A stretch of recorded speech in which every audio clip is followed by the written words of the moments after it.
So now I'm going to import a file that I created in Rhino and export it as an IGS file. And this is just a tower that I created, something that I could see myself actually working on in Studio. It's a cylindrical tower that was tapered and then twisted, and just circular floor plates. And so the first thing you need to do is find out what is it that you want to manipulate. In this file, the floor plates essentially I wouldn't want to change. I want people to be able to walk on them. But the cylinder in the center, the core, the structure of the building, that's what I want to be manipulated and see what are the limits of this.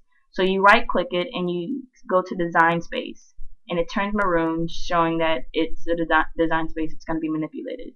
So for the purposes of this tutorial, we don't need to see the floor plate, so I'm going to shift click the core and hide the rest of it.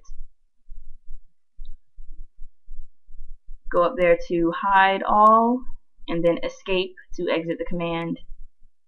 Okay, and that's my core that I want to manipulate. The next thing is to add forces. Simply to the top, I'm just going to add forces on the face, the top face, and then you can change the force, the amount of load pressure that's applied. And then to the face of the cylinder, I'm going to add loads. If you click on that one, you can add loads that are normal to the face, to the surface, but I'd actually like to just add them in one direction. So you click on this one, and it will add a force in a specific X, Y, or Z axis. And if you double click on any of the letters, it will flip the direction along the same axis. So it kind of be like a wind force or something of that nature. So I'm going to add, I'll go with Y for this side, and then I'll add an opposite force on the opposite face. And then the next thing you have to add is supports. You must add supports or it will not optimize, and they must make some kind of sense, or else it will let you know that it does not work. Sometimes it's a little bit tricky to actually get the face. You have to play with it. A lot of times towards the back of it you can catch it, but just twist it around. This is real life and this is what you're going to go through. At least for now, that is. Alright, there we go with that one. Alright. Sorry about this. Oh yeah, lots of fun. Alright, there we go.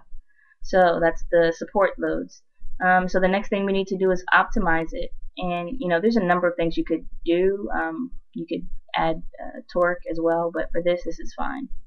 I'll just set it to 15% of the design space to be used to make it a little less material, and try it. Yes, so it's saying that it's going to take a long time, so you can increase the thickness.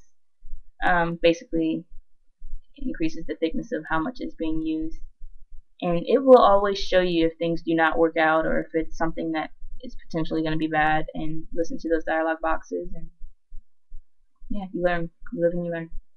Alright, so you double click it, and this actually took about an hour.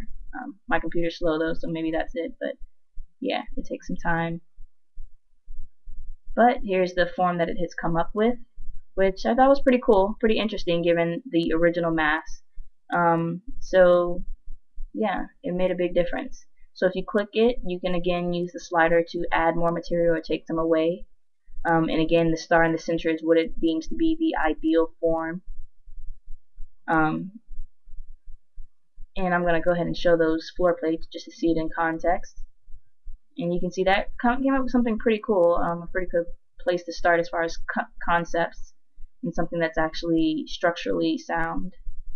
And again, if you click on the top part, it will bring you back to the original form, and as you can always see, it's silhouetted in the background when you have that design space selected.